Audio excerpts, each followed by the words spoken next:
BJP ও up সমর্থকদের দফায় দফায় সংঘর্ষ, হিমশিম খেতে হলো পুলিশকে। কলকাতা মুরলীধর সেন লেনের রাজ্য দপ্তরের সামনে এই ঘটনা। প্রায় 30 মিনিট যাবৎ চলে এই বাদ বিতণ্ডা।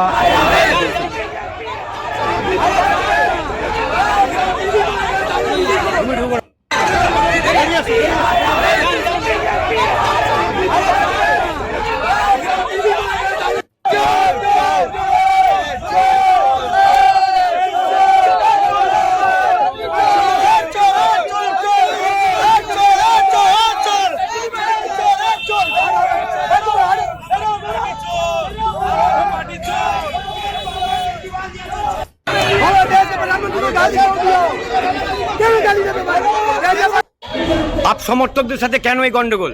প্রধানমন্ত্রীকে গালাগালি করছিল, হ্যাঁ, সেই জন্য এরা কেউ আপনারা তৃণমূল সমর্থক।